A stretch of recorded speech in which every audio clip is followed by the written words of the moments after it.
বাসায় বসে খুবই বোরিং লাগছিল, যে কারণে আমি আমার ফ্রেন্ডকে ডেকে কোনো প্ল্যান ছাড়াই আমরা চলে গেলাম নওগাঁ তালতলায়। তালতলায় গিয়ে তো আপনাদের তালের গাছ ডেফিনেটলি দেখাবো। এখন আমি এটার সম্পর্কে যতটুকু জানি ততটুকু শেয়ার করি।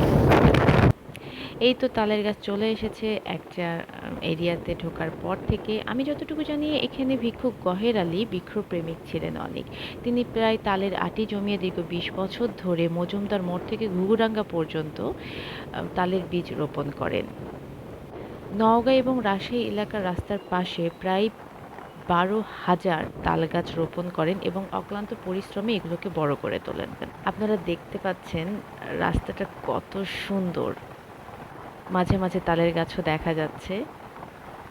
এই গহের আলীকে কিন্তু ২০০৮ সালের ইত্যাদিতেও প্রায় সম্মানে ভূষিত করা হয় এবং ৯ সালে জাতীয় পরিবেশ পদক দেওয়া হয়।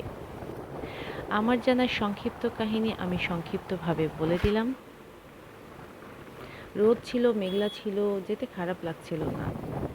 এই ব্রিজের ওপর উঠে তো আমার জান শুকায় গেছিল, শব্দ হচ্ছিল অনেক। কোথাও ধান বের করছিল, শুকাচ্ছিল, খড়গুলো শুকানো হচ্ছিল। জাস্ট গ্রাম গ্রাম বাংলার পরিবেশ, খুব ভালো লাগছিল। আপনাদেরকে আমি চারপাশের রাস্তাও দেখাতে দেখাইতে যাচ্ছি, গেলে কার মধ্যে দিয়ে আপনাদের যেতে হবে। তবে এই ধরনের রাস্তাতে আসলে বাইকে যেতেই মজা। দেখেন মাঝে মধ্যে রাস্তার পাশে কিন্তু তাল গাছ দেখা যাচ্ছে। আর তো চারপাশে গ্রাম বাংলার পরিবেশ আছে, যেখানে গাড়ি ঘোড়ার যানজট নাই, যেতে খুবই ভালো লাগছিল। তারপরে যেতে আমাদের মাঝখানে, রাস্তার মাঝখানে প্রচণ্ড ক্ষুধা পায়। আমার তো আবার ক্ষুধা পাইলে কিছু হুঁশ থাকে না।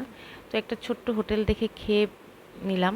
খাওয়ার ব্লগটা না দিই, বিকজ এমন কিছু খাবার খাইনি। তারপরে আমি আবার রাস্তার মাঝখানে দেখলাম ২টা আম পড়ে আছে। আমার ফ্রেন্ডকে বললাম, তুই বাইকটা জাস্ট থামা, আমি আম ২টো কুড়ে নিয়ে আসলাম এবং বাসায় এসে এটা শরবত করেও খেয়েছি। তারপরে যেতে যেতে আমের বাগানও দেখা গেল, আমতলা।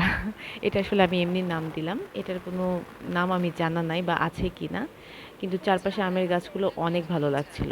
এই তো চলে এসেছি আমরা তালতলাতে। তালতলার গেটে ২টা কৃত্রিম তাল গাছ বানানো হয়েছে, যেগুলোতে অনেকগুলো তালও ধরে আছে। সো আমরা ভেতরে ঢুকে গেলাম। এই তো শুরু হয়ে গেল তালতলা। এই রাস্তাটা আগে কাঁচা থাকলেও এখন পাকা করা হয়েছে। ১২ কিলোমিটার রাস্তাতে প্রায় ৩ কিলোমিটার জায়গা জুড়ে রয়েছে এই গাছগুলো।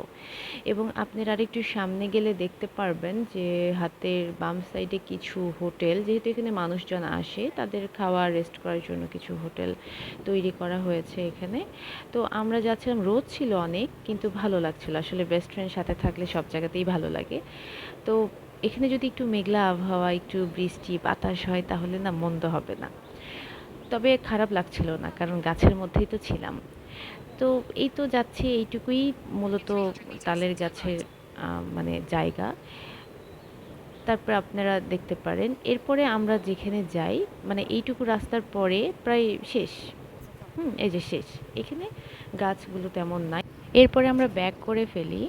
একটা রাস্তা দেখাতে ভুলে গিয়েছিলাম, যাওয়া এবং আসার পথে এই রাস্তাটুকু পড়বে, যে রাস্তাটুকু অসম্ভব রকমের খারাপ। বাইকে যেতেও আমাদের প্রচণ্ড রকমের কষ্ট হচ্ছিল, কারণ রাস্তাতে ধুলা বালি কাজ চলতেছে। আশা করি ভালো হয়ে যাবে এবং মানুষ বেশি বেশি করে ঘুঘুডাঙ্গাতে যাবে, তালের গাছের সৌন্দর্য দেখে আসবে। আর আমরা বাইক নিয়ে গেছি, তো আমরা কিছু জায়গায় থেমেছি, গেছি। এইভাবে যেতে যেতে বগুড়া থেকে আমাদের প্রায় ২ থেকে ২.৫ ঘন্টা সময় লেগেছে। ওয়েদারটা খারাপ মোটামুটি ছিল, অতটাও বেশি না, অতটাও খারাপ না। তো আমরা এনজয় করেছি। তবে বাসায় এসে মাথা ব্যথা হয়েছিল। ওকে, সবাই ভালো থাকবেন, টাটা।